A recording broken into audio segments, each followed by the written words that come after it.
Saudações a todos, começando mais um episódio do Acácia Cast, o canal e o podcast da maçonaria alagoana para todos vocês, através aqui da internet, isso mesmo. E hoje nós temos, para fechar esse mês de abril, dia 30, com chave de ouro, nós temos aqui um convidado altamente especial, de alta grandeza, especialíssimo, o nosso queridíssimo, grande inspetor litúrgico. De que eu estou falando, Everson?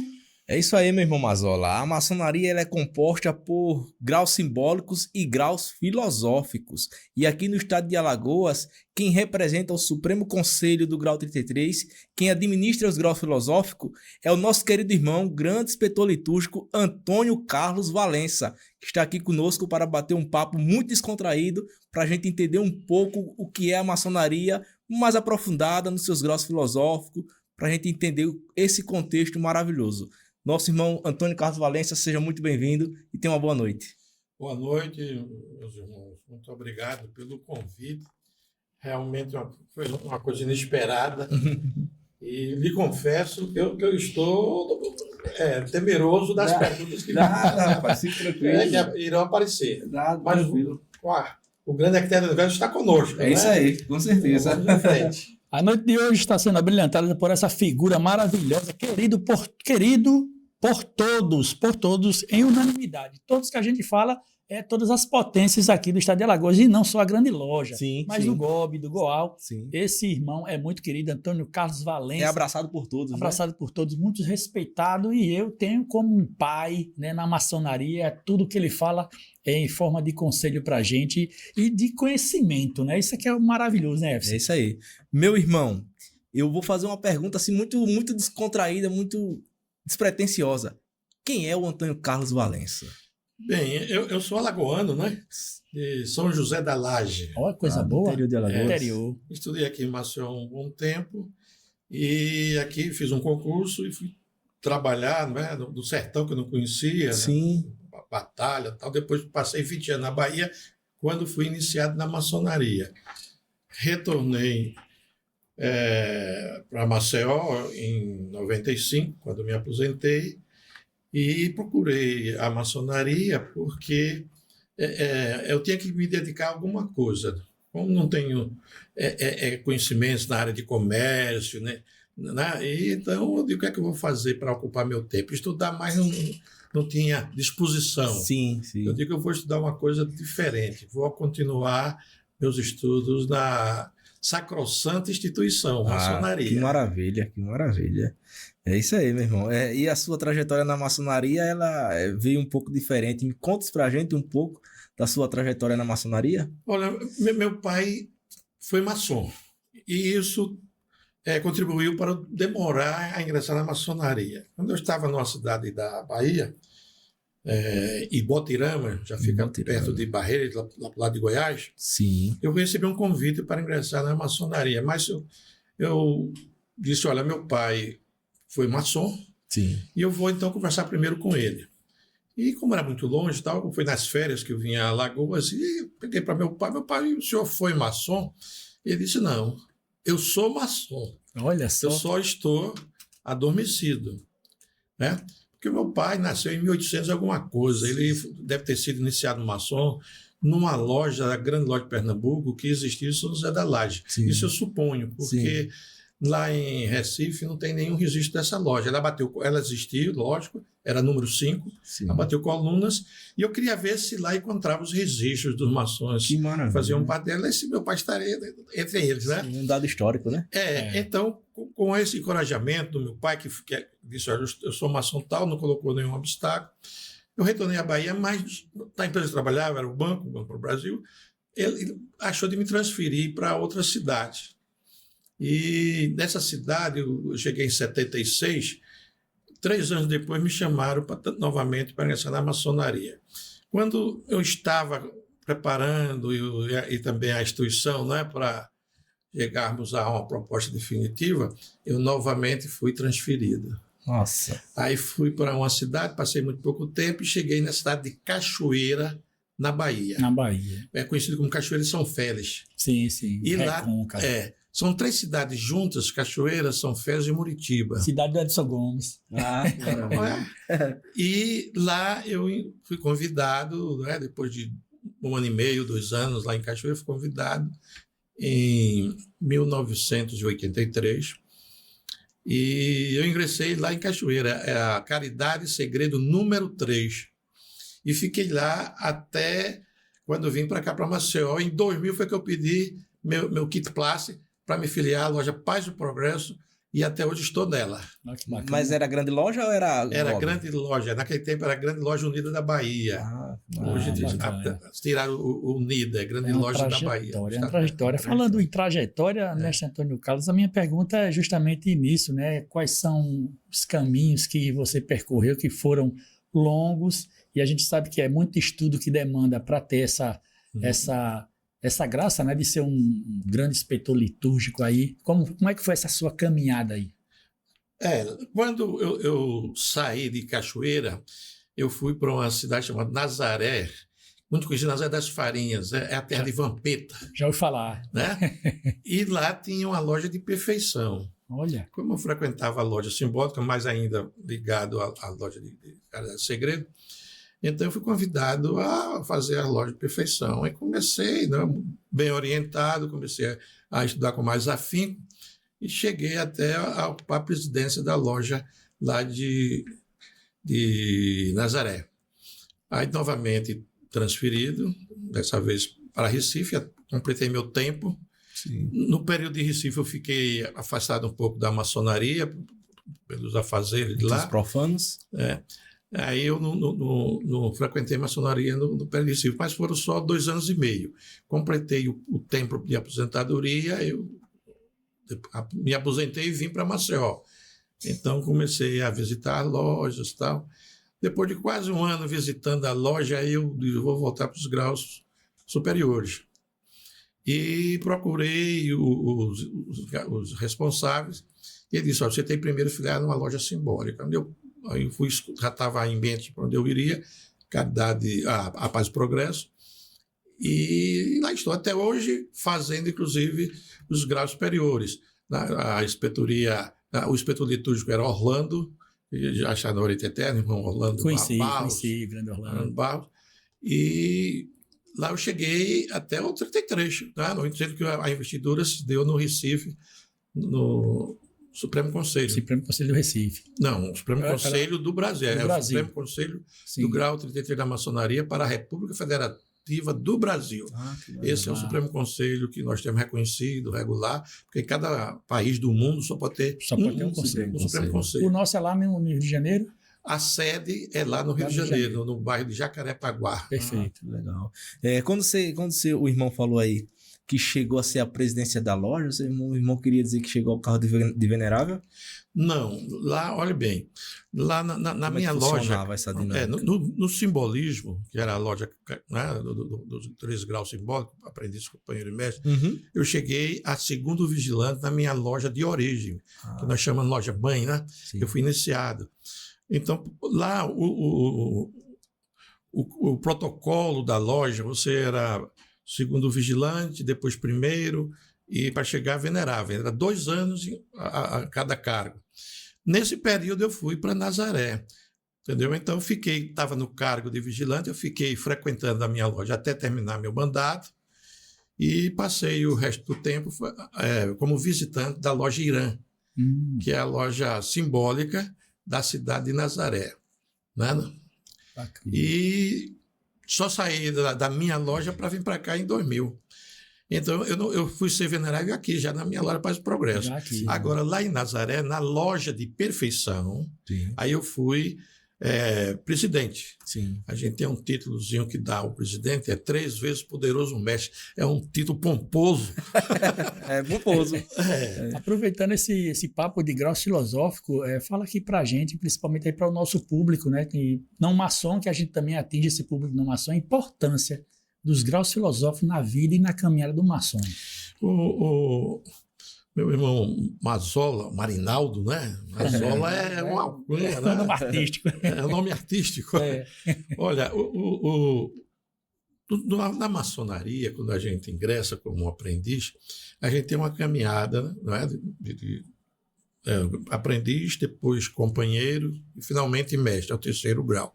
E sempre nos dizem que você chegou no grau 3º, maçonaria, Plenitude, tá? Olha, você atingiu o máximo, tá, e muita gente tem essa ilusão de que realmente o grau 3 você está no patamar mais alto da maçonaria. Você ali, com o grau 3, você adquire o direito de ocupar qualquer cargo na maçonaria simbólica. Simbólica. Não é? Olha Inclusive, só a informação, a importância dessa informação. Qualquer cargo da maçonaria simbólica, inclusive o de venerável da sua loja e, quiçá, o grão-mestre da sua potência. Você, para ser grão-mestre, você tem que ser, e tem o grau 3, lógico, não é? Sim. Para ser venerável, ser instalado. É uma espécie de habilitação, né? Estou habilitado. Você, como mestre, você pode ocupar o veneralato de uma loja e, com isso, você adquire o direito de ser grão-mestre. Sim. A exigência é essa. Instalado. É 3 anos de mestre instalado. 3 anos depois que você foi dirigir uma loja simbólica, né, para ser grão-mestre. Então, esse é o grau 3. Mas o que nós temos que ver é que a maçonaria é uma imensidão de conhecimentos à nossa disposição. Verdade. Você tem que continuar estudando. Você estuda a vida toda e não conhece tudo de maçonaria. Verdade. Então, você, para exercer esse direito que você tem, essa oportunidade, você tem que ingressar nos graus superiores. De acordo com o rito que sua loja pratica, que você está praticando, você, no caso nosso, o rito escocês antigo e aceito da minha loja, eu tinha mais 30 graus para percorrer, pensando que quando eu chegasse no último grau, eu seria um expoente da maçonaria. Ledo engano.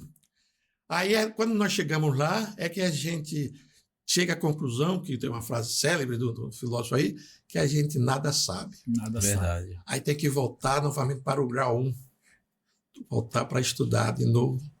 E tem muita coisa que a maçonaria nos oferece. É muito vasto o conhecimento que a maçonaria põe à nossa disposição. Sim. E nós não sabemos aproveitar. Estamos sentados num baú cheio de ouro, como os piratas da história. Né? Verdade. E a gente não sabe disso. Está sentado em berço esplêndido lá. E o conhecimento com tesouros, ali, tesouro ali. À disposição. A ser desvendado. Mas assim, meu irmão, a maçonaria tem essa escalada de graus, que aí vai do grau 1, do grau simbólico do 1 ao 3, do 4 ao 33 nos graus filosóficos, mas por que chegar e qual a importância do grau 33? Olha, tudo depende do rito, né? Sim. Porque tem rito que só são 9 graus superiores, não é isso? Sim. Eu não me atrevo a falar sobre ele, mas com o grau 33, que eu tenho conhecimento, além do rito escocês, o Adoniramita tem 33 graus, não é? Sim. É o rito brasileiro, não é? Tem também, que foi criado, é um rito criado no Brasil, também tem 33 graus. E os outros ritos, cada um tem a sua. O rito moderno são 9 graus. Especificidades, né? Graus superiores. Então, o único que talvez não tenha graus superiores é o alemão, é o de Schrader. Esse não tem, porque é um rito que tem os 3 graus simbólicos e ali estuda-se a vida toda e nos 3 graus simbólicos não tem os graus que nós chamamos de altos graus ou os graus superiores. Sim. É um rito alemão e ele foi criado já com esse espírito de ser um rito sem muita elucubrações, né, de grau, de coisa e tal, mas muito cheio de conhecimentos para nós não, digo os que frequentam o grau, o rito de Schrader. Né? O rito escocês nosso tem além dos 3 graus simbólicos, tem mais 30 graus, cada grau tratando de um assunto de acordo com o desenvolvimento do protocolo do rito. Sim. Nós temos conhecimento, por exemplo, no grau 3, nós iniciamos com uma lenda que nos é contada, e o estudo dessa lenda continua nos primeiros graus Vai dando continuidade. a essa lenda. Maravilha. Até que chega num ponto que ele já muda para outros assuntos. Entendi. Assuntos de interesse social. Né? Lá na frente tem graus da cavalaria, das cruzadas. Que maravilha. Então é um estudo muito vasto de história. Estudo vasto. Uma enxurrada de conhecimento, né? De espiritualidade e muita coisa prática da vida social. Que maravilha. Dentro desse ensejo de graus, de ritos também que nós estamos nessa seara maravilhosa, né, de conhecimento aqui com o nosso grande inspetor litúrgico, o Golbe ele pratica vários ritos, né, mestre Antônio Carlos Valença, diversos ritos. Por que e qual a razão da Glomeal só praticar um rito? Explica isso pra gente. Olha, a Grande Loja do Estado de Alagoas, ela tem uma Constituição. Essa Constituição, no seu preâmbulo, ela diz: a Grande Loja trabalha, fala os seus trabalhos no rito escocês antigo e aceito. Sim. E para ali. Tem um parágrafo que diz que admite os ritos de York e o rito de York e o Xerede, admite esses dois ritos. Agora, por quê? Bem, quando as grandes lojas foram criadas, lá em 1927, pelo Mário Berg, então ele inclusive veio do Grande Oriente, lógico, ele era a potência que tinha aqui, era o Grande Oriente, e era nacional, né? Ele, quando começou, olha bem, ele começou no rito moderno, ele era mineiro, de parece de Sete Lagoas, interessante. E começou no rito moderno. Mas depois que ele foi para o Rio, ele estudava muito maçonaria, inclusive é muito estudioso, muito vasto conhecimento. Ele, inclusive, foi responsável lá um tempo pela Biblioteca Nacional, lá no Rio de Janeiro. E lá ele também tomou conhecimento com o mundo maçônico. Bem, então, o Mário Berg cresceu muito dentro do Grande Oriente, pela liderança que ele exercia, e chegou a grão-mestre. E como ele sabia que no mundo os graus simbólicos estavam se separando, se desligando dos graus superiores, dos altos graus, e ele começou a se inteirar por isso, e indo participar de eventos internacionais, foi dito que o Brasil era um dos poucos países que mantinha uma potência mista, graus simbólicos e graus superiores. Sim.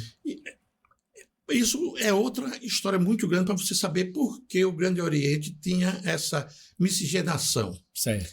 Ele era uma potência simbólica e, ao mesmo tempo, dirigia uma potência dos altos graus. Dos altos graus. Né? E o Mário Berg, então, ele se imbuiu do desejo de ver essa separação acontecer. E assim fez. Quando ele se separou, então ele era grão-mestre do Grande Oriente, renunciou. Sim. E ficou, porque quem era grão-mestre, olha, era até uma incongruênciazinha.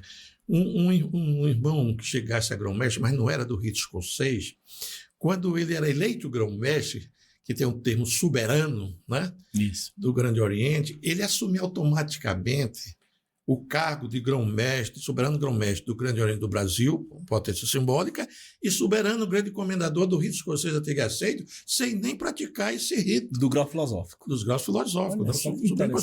Entendeu? Era uma coisa meio atravessada. Então, mais um motivo para haver a separação. E o Mário Berg, quando se elegeu grão-mestre do Grande Oriente do Brasil, ele disse: olha, nós vamos providenciar essa separação. E disse mais: bem, eu assumo o grão-mestrado do Grande Oriente, mas para eu assumir, que era automático a Constituição do Grande Oriente dizia isso, para eu assumir o Supremo Conselho, eu quero ser eleito pelo Colégio do Supremo Conselho, como manda os estatutos do Supremo Conselho. Ele foi eleito, soberano grande comendador, e tomou posse. No segundo mandato, ele não quis mais concorrer. Aí ficou só como soberano grande comendador. E tratou com o Grande Oriente, com o grão-mestre que o substituiu, de fazer a separação pacífica. Não é? Inclusive, foi planejado se convocar uma constituinte para fazer uma nova Constituição que declarasse aquilo, que o Grande Oriente do Brasil era potência simbólica só e não tinha nada a ver com o Supremo Conselho. Mas acontece que tem aquelas pessoas que não aceitam isso, não aceitaram. Né? E foram buscar um irmão que estava até adormecido, mas era influente no judiciário, entendeu? Era não sei se era do ministro do Tribunal Alto aí, mas era o Kelly. Esse Kelly, ele assumiu e com o grupo dele, ele disse, olha, não reconhecemos a separação do Supremo Conselho. Vem para cá. Aí, mas toda a documentação estava com Mário Berg, eles estavam conduzindo já, inclusive fazendo tratados internacionais na época. Aí ele, não, nós estamos separados, você fique lá, eu fico cá. Tirou o armário com os documentos e se instalaram noutra casa. Aí daí o Kelly e o seu grupo romperam com o Supremo Conselho e criaram um outro, que era conhecido como Supremo Conselho Reconstituído, que teve muitos problemas para funcionar, porque fazia reuniões, não tinha quórum, aquela dificuldade, mas não importa. Então, você instalou 2 Supremo Conselhos? Aí ficaram os 2 Supremo Conselho. Só que o Supremo Conselho do Berg ficou numa situação interessante. Não tinha onde buscar mestres para continuar a sua vida. Sim. Como Supremo Conselho, dando os graus 4 ao 33. Dando continuidade. Aí, o que fazer? Aí o Mário Berg criou as grandes lojas. Foi quando surgiu as grandes lojas. Tá vendo? A origem. Aí pegou, né, nos estados existiam maçons descontentes com o Grande Oriente, né, e nesses estados que eu vi isso, aceitação da ideia do Mário Berg. Então ele passou, auxiliou na organização das grandes lojas estaduais e deu carta patente para as 7 primeiras. Olha só. E daí elas ficaram criando outras grandes lojas e já tendo poder, lógico, de haver reconhecimento. Então, essas grandes lojas, a primeira foi a Bahia, Rio de Janeiro, São Paulo, né? A Paraíba, lá no meio dessas também, aqui no Nordeste. E quando o Mário Berg foi organizar essas grandes lojas, então ele disse, olha, eu tenho um apoio, e visitava, conhecia das grandes lojas americanas, né, que serviu de modelo para ele. E ele disse, então nós só vamos aceitar aqui o rito escocês antigo do que pratica nos Estados Unidos, que era o York. Né? E o Xerede, porque também tinha grande loja lá, ele deve querer apoio e tal. Ele não se aproximou, não pôde se aproximar, não teve condições da Inglaterra, porque a Inglaterra já conhecia, tinha tratado com o Grande Oriente do Brasil, e existe respeito ao território. Para surgir uma nova grande loja, alguma outra potência, teria que ter compartilhamento do território. Isso não acontecia, porque havia litígio. Né? Então, quando ele criou isso, por isso que vai justificar até que as pessoas dizem um bocado de coisa, de cada um ter seu pensamento, os rituais azuis. Porque nos Estados Unidos e também na Inglaterra, as lojas do grau 1, 2 e 3 são chamadas de lojas azuis. Lojas azuis. Né? Agora, o rito escocês não. Cada corpo tem sua cor. Aí, organizando os estatutos dessas grandes lojas, o Mário Berg disse, olha, nós vamos acompanhar os Estados Unidos, então, além do rito escocês, aceita-se o rito de York, eu deixarei. Aí, por isso que ficou assim. Depois, algumas grandes lojas começaram a trabalhar em outros ritos, porque havia essa solicitação dos irmãos, e havia conveniências administrativas. Sim. A Grande Loja de São Paulo trabalha com 9 ritos. A Grande Loja de São Paulo. Olha só. Pernambuco agora está com mais de 3. Nós, até agora, trabalhávamos só no rito escocês antigo e aceito. Mas o nosso grão-mestre, de acordo com a reforma da Constituição que aconteceu esse mês, né? já vai trabalhar no York. Olha só. Maravilha. Não é isso? Maravilha. Então, é bem-vindo, né? Que aula tivemos agora com o nosso Pertolé. Uma É por isso grande que eu aula de digo. história. É por isso que eu no digo. decurso do tempo. A gente não tirou errado, tiramos certo. Meu irmão Antônio Carlos Valença, Foi maravilhoso. me explique um pouquinho, já que a gente começou a introduzir esse contexto de criação das grandes lojas, dos graus filosóficos. Explique o que é as inspetorias litúrgicas e qual a aplicação dela dentro das grandes lojas, já que, em tese não, os graus filosóficos ele é administrado pelo Supremo Conselho, que é diferente das grandes lojas. Isso. Bem, você diz assim, o que é a inspetora logística com as grandes lojas? Certo. Olha, as grandes lojas são potências autônomas, soberanas, independentes. Quer dizer, tem soberania e independência. O Supremo Conselho é uma potência soberana e independente. Então, a ligação é de amizade, é de reconhecimento. Então, não tem, administrativamente, nenhuma tem interferência no governo da outra. Sim. Entendeu? Então, as grandes lojas, ela precisa de médicos. Quem vai dar os médicos? Seria até pouco tempo só as grandes lojas, não é? E hoje, com esses tratados que há entre grande loja simbólica e Grande Oriente e os grandes orientes dependentes, que é uma outra história, então o nosso Supremo Conselho, que mantém reconhecimento com todas essas potências, ela já aceita médicos de onde venha. Então, como a jurisdição do Supremo Conselho é o Brasil todo, né? Então, nessa imensidão de território, aí como administrar isso? Aí foram criados, né, as inspetorias litúrgicas. Inspetorias litúrgicas. Então, o inspetor litúrgico é um preposto do Supremo Conselho. Sim. Nós somos Um representante? um representante. Nós somos nomeados ad notam, podemos ser demitidos a qualquer momento, Sim. porque sai da caneta do nosso soberano. Sim. Hoje, Jorge Lins, né? Sim. Então, ele tem informações, ele consulta o grão-mestre, você está aí, conhece, nós vamos precisar aqui nomear um inspetor para ir, manda 3 nomes aí para a gente decidir. Né? Mas aí, então, ele deu os 3 nomes, logicamente, ele conversando com o grão-mestre daquela localidade. Sim. Então, põe o dedo, vamos nomear esse. Então, nós somos nomeados interinamente para assumir, passamos a representá-lo aqui, até que haja uma reunião do Sacro Colégio para a gente ir lá para tomar posse. Porque é interessante explicar o que é a posse de um dirigente maçônico, mas fica para mais tarde. Sim. Maravilha, maravilha. E as inspetorias litúrgicas, elas necessariamente ficam ligadas às delegacias litúrgicas? Não, olha, o termo delegacia litúrgica é do Grande Oriente do Brasil. Não tem nada a ver com a grande loja. Não tem nada. E nós... Interessante isso, e hoje essa distinção. Hoje o nosso vínculo com as grandes lojas é um vínculo de uma potência com outra. Entendeu? Então, nós temos, como aqui em Alagoas, temos um relacionamento muito bom com a grande loja, através do seu grão-mestre Jorge da Guia, né? E parece que é uma só. É verdade. Mas são 2 potências distintas, tanto na parte administrativa como dogmática. Né?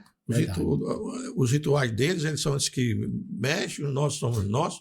Eles só facilitam em alguns estados, que nós aqui temos aquele templo ali, Sim. Resultado de uma doação. Mas tem lugares que os graus filosóficos funcionam dentro da grande loja, usando os templos do simbolismo. Sim, interessante. Aqui, graças a Deus, nós temos nosso espaço para trabalhar melhor, com mais liberdade. Porque é interessante que, a olho nu, para quem não é maçom, acha que é tudo uma coisa só. Parece ser. Que apenas é a continuidade. Você sai do grau simbólico, automaticamente vai para o grau filosófico, administrado pela grande loja, mas não é. É como o irmão acabou de falar. São potências distintas, né? Com autonomias diferentes, inclusive. Independentes e soberanas. E olha aí, quando você diz assim, o Supremo Conselho de Jacarepaguá, das grandes lojas, não. O Supremo Conselho é ele independente. Tanto é que nós aceitamos irmãos das grandes lojas, como aceitamos irmãos que vêm do Grande Oriente e do Grande Oriente Independente. Né? Sim. Essa semana, Um irmão veio do Grande Oriente do Brasil, do rito brasileiro, nós fizemos uma filiação para o rito escocês e ele vai continuar conosco, não é? Maravilha. Nesse estudo, né, que nós estamos tendo hoje. Literalmente aqui é um estudo, né? É o podcast estúdio hoje aqui. Estudo. Está no estúdio e é estudo. O nosso telespectador está vendo que a gente fala muito de grande loja, porque nós pertencemos à grande loja. Por isso que estamos enfatizando. Recorrentemente fala em grande loja. Mas somos maçonaria, mas somos da grande loja, porque existe outras potências também, só para vocês ficarem ligados. Mestre Antônio Carlos Valença, mais uma pergunta aqui do nosso roteiro, né?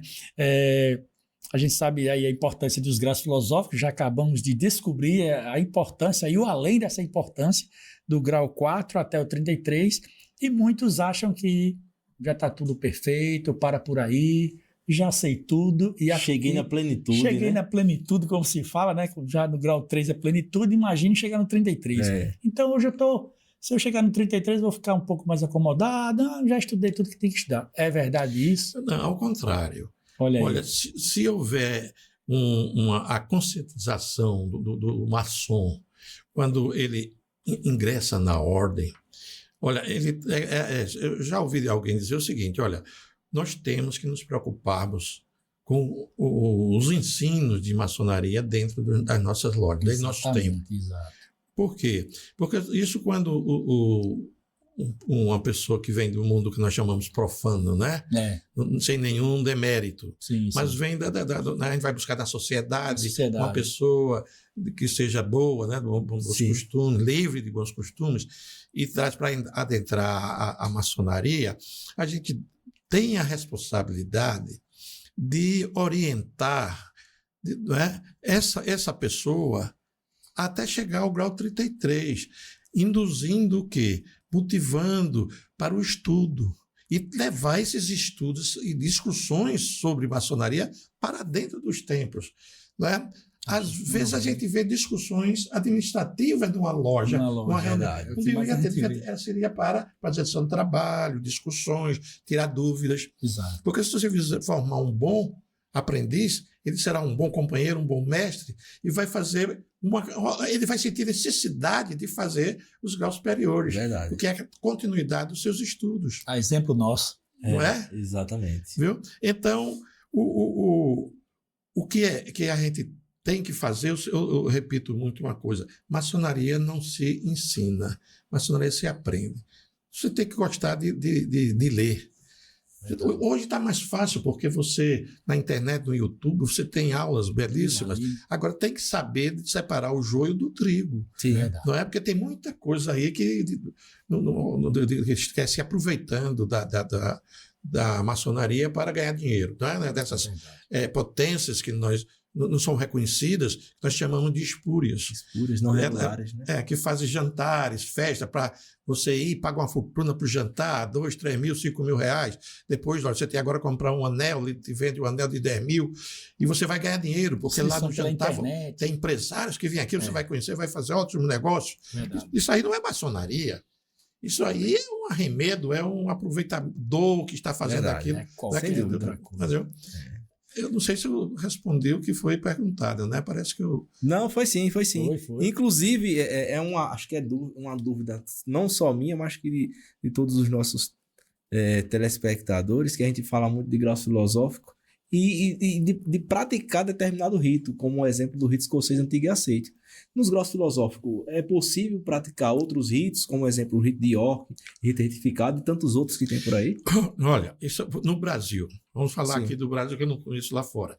Aí tem algumas informações. Nós temos algumas informações, principalmente depois que apareceram essas lives, que tem irmãos que moraram lá fora e vêm e conta a experiência deles.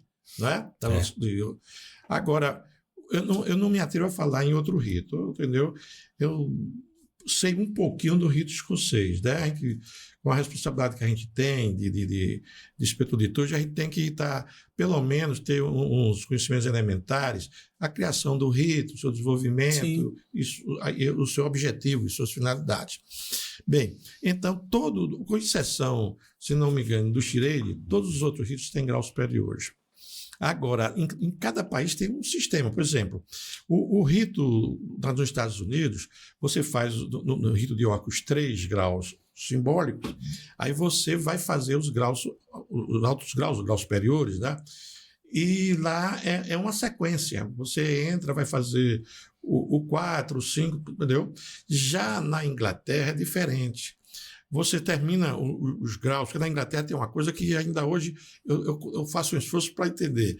Os graus da Inglaterra, depois que houve a união da loja dos antigos com dos modernos, aí disse, a maçonaria são simbólica, são 3 graus mais o arco real. E esse arco real é o quê? É a incógnita aí no ar. É o incógnito apenas. É o mestre instalado, que não é grau, mas todo mundo acha que é. Qual é o seu grau? O mestre instalado. Mestre instalado, não é grau. Né? Bem, então na Inglaterra eles têm corpos colaterais, que não tem nenhuma ligação. Que você faz, lá não é rito de York. Às vezes rito de York em inglês. Olha, há algumas grandes lojas, algumas lojas na Inglaterra, porque lá não existe problema de rito, é trabalho. Então, um trabalho de York, trabalho de Bridge, trabalho. Né? Na Inglaterra, quando você faz os 3 graus, então você quiser fazer grau superior para estudar, então você vai escolher a ordem paralela, entendeu? São corpos que não têm nenhuma interligação com a grande loja, e também entre eles, cada um tem a sua direção, né? A sua administração própria. Então você vai fazer, como no York americano, então você vai fazer 3 graus do grau mestre, eu não sei, eu não gosto de discutir, que eu não conheço, mas eu sei que tem templário, cavaleiro templário, tem, entendeu? Que esses são 3 grupos lá nos Estados Unidos que você, para fazer eles, você não tem a obrigação de ter feito o outro, entendeu? Lá na Inglaterra também é assim, agora só que quando aqui você faz numa sequência, lá não. Você vai para um que está nos Estados Unidos, é o último grau, você faz... Entendeu? Diferente do nosso, que tem uma sequência. Né? Diferente do rito escocês antigo e aceite, que tem uma sequência, sim, do 4 ao 33. Exatamente. Você entra no 4 e vai até o 33. Maravilha. E com a ressalva. Lá na Inglaterra não existe o rito escocês antigo e aceite. Por quê? A Inglaterra e a Escócia nunca se deram bem. Né? Sempre foram meio... E o rito lá, eles fazem um rito antigo e aceito. O escocês não existe. Eles tiram o nome. Ele tira o nome. Suprimiu. Da Inglaterra. Suprimiu. Suprimiram. Entendeu? Mas vamos para frente para ver se eu me saio melhor. Não, foi a pergunta e a resposta foi maravilhosa. Excelente. Eu quero só aqui fazer uma observação, né, mestre Antônio Carlos, que a internet, como você bem falou aí, meu irmão Everson também sabe disso, que a gente... criamos esse podcast justamente para dar uma desmistificada, né, principalmente para o nosso público, né, ver o que é maçonaria, a gente levar isso para a grande plateia da internet, porque a internet está carregada de coisas erradas, de coisas que não tem nada a ver com maçonaria. De informações trocadas, né? Informações trocadas. Né, e o nosso podcast tem essa missão aqui, né, da gente realmente mostrar a maçonaria local, né? Nós estamos falando de Egito, mostrar a maçonaria de uma forma diferente, né? Exatamente. Esse foi o nosso objetivo, né? Está sendo bem interessante esse trabalho que a gente está fazendo, essa responsabilidade que a gente está carregando, né? De desmistificar, de mostrar realmente como é feita a maçonaria lagoana. Isso é maravilhoso, essa oportunidade.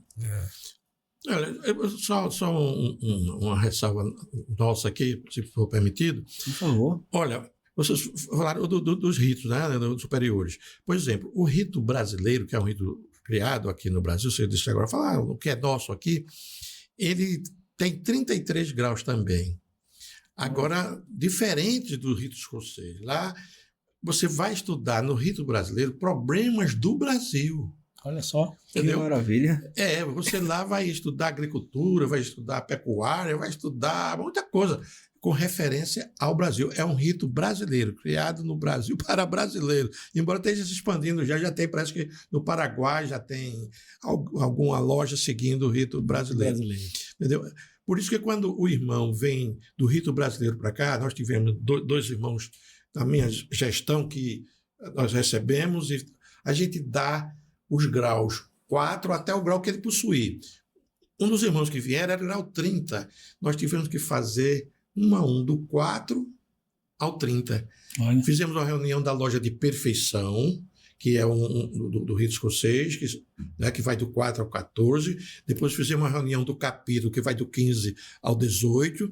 Depois fizemos do Kadosh, que vai do 19 ao 30. Foi em dias diferentes e tal. Sim. E fomos um por um dando... Mas teve que fazer essa retrospectiva. Tem, porque né? o rito brasileiro não trata do que a gente... né? Talvez só no grau 18, eu não digo com certeza, mas não trata. São filosofias de estudos diferentes.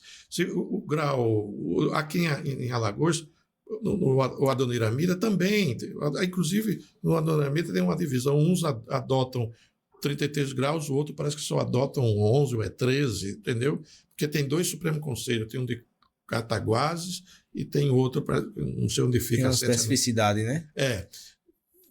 Vamos em frente. Meu irmão Antônio Carlos Valença, a gente fez uma retrospectiva aqui bem histórica, muito interessante, e a gente viu lá no começo que, em razão de divergências de opinião, existia 2 Supremos Conselhos. Hoje, na atualidade, existe apenas um Supremo Conselho, que é o Supremo Conselho que não é coligado, mas está em harmonia com as grandes lojas, né? Esse Supremo Conselho do grau 33 da República Federativa do Brasil, ele tem reconhecimento internacional, meu irmão? Tem, olha bem.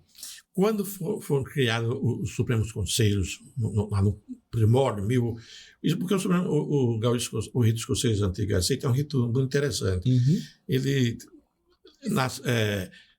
foi feito por escoceses na França e foi criado o Supremo Conselho nos Estados Unidos. Então, é um rito que pode ter 3 certificados de nascimento, 3 registros de nascimento. O escocês, o francês e o americano. Né? Então, quando foi feita a criação do Supremo Conselho, e foi feita uma Constituição, em Lausanne, na França, que decidiram, olha, só pode haver um Supremo Conselho nos países, em cada país, com exceção dos Estados Unidos. Porque, como surgiu lá, o rito escocês, então foi criado em Charleston, uma cidade dos Estados Unidos, do sul dos Estados Unidos, mas um dos irmãos que estava tentando organizar a Barbude de grau superior nos Estados Unidos, morava em Nova York, e lá fundou também o Supremo Conselho. Então, eles admitiram que nos Estados Unidos tivesse 2 Supremos Conselhos, mas definido, um no norte e outro no sul. Delimitando os territórios. São os territórios bem divididos, e inclusive teve até aquela guerra da secessão norte-sul, né? Que também deve ter dado influência nisso, né? Então, um tem a sua sede, que não é mais em Charleston, é em Austin, e o outro tem a sua sede, o do norte, que não sei qual é a cidade de lá, viu? Não me atrevo a dizer, porque não me recordo agora. Então, só os Estados Unidos tem 2 Supremos Conselhos. O resto do mundo só tem um em cada país. Agora, no Brasil, como eu disse, teve aquele Supremo Conselho reconstituído. Que foi o pessoal do Grande Oriente do Brasil que não aceitaram essa separação e criaram o Supremo Conselho e vem mantendo até hoje, cuja sede é no Rio de Janeiro, no bairro de São Cristóvão. Não é? Então, esse Supremo Conselho, ele aceita irmãos do Grande Oriente do Brasil e das potências que eles reconhecem. Não é? Então, tem irmão da Grande Loja que fazem lá. Mas esse Supremo Conselho não tem um reconhecimento internacional, porque só pode existir um. E esse um que tem um reconhecimento internacional é o Supremo Conselho, cuja sede é em Jacarepaguá. Supremo Conselho do Rito Escocês, do grau 33 do Rito Escocês Antigo e Aceito da Maçonaria para a República Federativa do Brasil. O outro parece que é Supremo Conselho do grau 33 para o Brasil. Não é? Esse não tem reconhecimento. Entendi. Embora seja muito forte, muito grande. E também existe os Supremos Conselhos dos Grandes Orientes Independentes, que hoje é só grande, não tem que tirar o nome independente, que criaram o seu Supremo Conselho. Porque durante muito tempo o pessoal que hoje forma a Comab não tinha reconhecimento nenhum. Era só entre eles mesmo. Sim. Então, logicamente, eles queriam crescer, fazer os graus superiores, estudar mais, aí criaram seu Supremo Conselho. Pernambuco tinha, Bahia tinha, Minas tinha, Paraná tinha, Rio Grande do Sul. Então, a maioria desses Supremos Conselhos, por eles mesmos, estão pega o pessoal, manda para o Supremo Conselho de Jacarepaguá, que é reconhecido, e eles estão fechando. Pernambuco não tem mais Supremo Conselho, a Bahia não tem mais, Minas tem os dois, né? Rio Grande do Sul é muito forte o Supremo Conselho do Rio Grande do Sul, que não é o nosso, entendeu? É do Grande Oriente do Rio Grande do Sul, né? Que faz parte da Comab. Então, Sim. são Supremos Conselhos que a gente não pode dizer que eles são irregulares, eles só não têm reconhecimento, Entendi. entendeu? Internacional. Quando tem, de 5 em 5 anos, tem um encontro de Supremos Conselhos do mundo, eles não entram, não participam. Em 2000 teve aqui no Brasil. Foi o Supremo Conselho de Jacarepaguá que fez, e o pessoal veio porque chegou a vez dele, né? Porque é um negócio disso. Hoje nós podemos dizer que o Supremo Conselho do Brasil, Jacarepaguá, é o terceiro maior do mundo. Olha só. E o quinto mais antigo. A gente não estava sabendo disso, estamos É o sabendo terceiro agora. maior do mundo. É o quinto mais antigo na criação, né? Maravilha. O quinto mais antigo. Meu irmão Antônio Top Carlos demais. Valença, eu fiquei inicialmente numa dúvida ferrenha, acho que o irmão Mazola também, porque nos graus simbólicos a gente tem um chefe maior, que é o nosso grão-mestre, que atualmente é um cargo eletivo. Atualmente está o nosso irmão Jorginho. E nos Supremos Conselhos, já que ele é nacional, nas inspetorias litúrgicas tem um grande inspetor.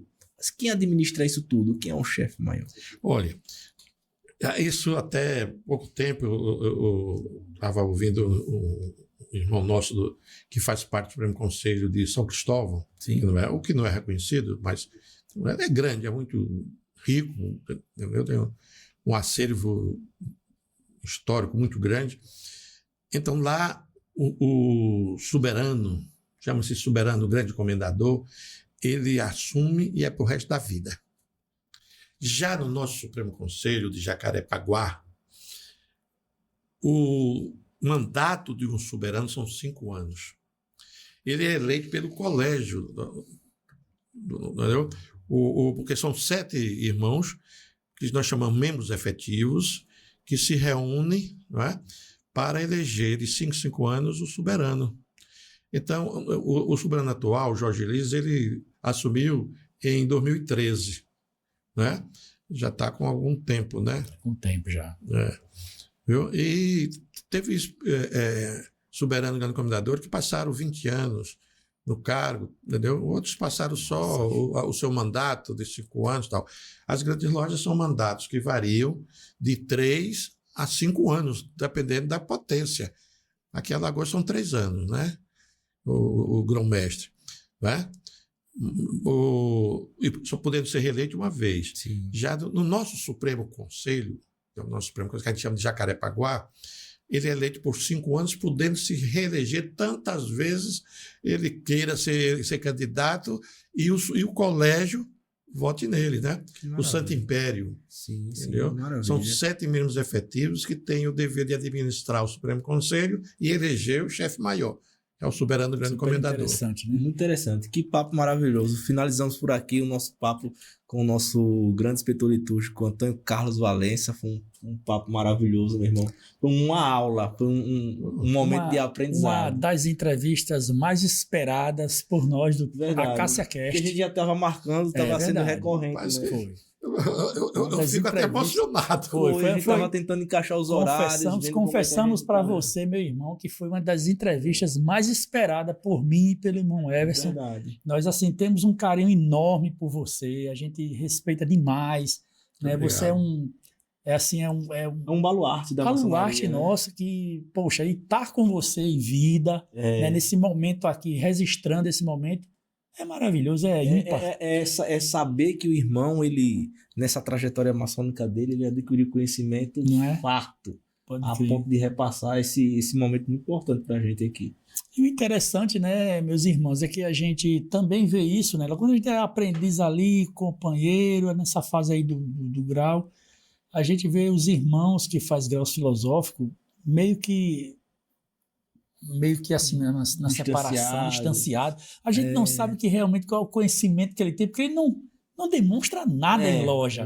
E a gente fica preocupado porque esse cara aprende tanto lá e ele não demonstra nada, nem conhecimento prático. O que eu vou aprender quando chegar lá? E o que eu vou aprender quando ficar igual a ele? Aí a gente fica assim, caramba, eu acho que deveria se expor mais. O cara tá estudando. Mas aí a gente tem como... Mas eu acho que esse é o supra-sumo da maçonaria. Mas é o supra-sumo da maçonaria. Pular de grau em grau, né? Para chegar lá. Né? Meus irmãos, olha, conhecimento sem compartilhamento não tem valor nenhum. Olha só a aula de novo aí. Não é? Você tem que aprender e compartilhar com seus irmãos, seus amigos, onde você estiver. Porque senão qual é o valor que tem esse conhecimento guardado para você só? Verdade. Não é? Verdade. Observando, inclusive, a gente tem que respeitar as especificidades da maçonaria, que de grau em grau a gente não pode estar fazendo certos comentários, mas o conhecimento que é possível passar, a gente abraça, né? Tem que ser passado. A gente abraça. Olha, para concluir assim, vou deixar uma curiosidade com vocês. Por favor. Olha, lá na França surgiu durante um tempo as chamadas lojas capitulares. Porque você falou dos irmãos que fazem superiores e fica afastado de vocês e tal, né? Então, essas lojas capitulares vieram para o Brasil, porque a maçonaria brasileira era filha da maçonaria francesa, né? Eram os nossos filhos de ricos que iam para estudar lá na Europa e trouxeram, né, a maçonaria para o Brasil. Então, quando chegava um irmão do grau 18, entrava uma loja, ele recebia um malhete do venerável mestre daquela loja para dirigir os trabalhos. Olha só. Era chamada lojas capitulares, né? Isso aí dá para outro momento. Dá para outro lojas capitulares. Vamos deixar para outro podcast. Você pergunta, mas o que é loja capitular? Para você se lembra. Né? Maravilha. Então vamos encerrar o nosso podcast hoje com essa aula maravilhosa, essa entrevista tão esperada, que a gente fecha o mês de abril com chave de diamante. Verdade. Né? Uma chave de diamante. E não para por aí. Nos próximos episódios iremos trazer novos convidados, novos membros da maçonaria para a gente trazer novas experiências, entender a maçonaria de uma forma diferente. Vamos trazer as entidades paramaçônicas para entender qual é a importância dela dentro da maçonaria. O que a gente fez até hoje foi desmistificar a maçonaria, falar de maçonaria de uma forma diferente, para que vocês interajam com a gente. Deixe seus comentários, compartilhe, curtam e a gente vai trazer mais conhecimento para vocês e fazer com que a maçonaria se desprenda dessa parte mística, né? De que não presta. A maçonaria é uma arte inclusiva. A gente está aqui para mostrar a maçonaria de uma forma diferente. Compartilhe com a gente, curte e compartilhe com todos os seus amigos. Aproveitando, vai lá no YouTube, digita lá Acácia Cast, tá aqui, ó, Acácia Cast lá no YouTube. Você vai ver essa reportagem já amanhã, né? É isso aí. Aí postada para todos os anais aí. Vamos deixar o nosso queridíssimo, ilustre convidado dar uma palavra final aí, uma mensagem. Manda uma mensagem aí pra gente aí. Meus irmãos, olha, eu agradeço do coração a oportunidade, né? Maravilha. Embora para mim foi uma responsabilidade muito grande e a gente às vezes se empolga e pode dizer alguma coisa que ultrapasse os limites, porque a maçonaria não tem segredos, mas ela é discreta, né? Não é? Sim. Mas a gente procura falar sem desvirtuar os nossos arcanos. E com isso eu agradeço muito e sempre quando eu termino uma reunião da inspetoria, eu rogo ao grande arquiteto do universo. Eu procuro evitar, como alguns fazem, Gadu. Gadu, a gente está criando um Deus chamado Gadu, não. O grande arquiteto do universo é o Criador, que pode ser de acordo com a religião de cada um. Sim. Não é? Então eu peço ao grande arquiteto do universo que nos ilumine e guarde sempre, que nós retornemos aos nossos lares e vamos encontrar nossas famílias gozando de perfeita saúde e tudo em paz. É isso aí. Muito obrigado a vocês. Assim seja. Espero ter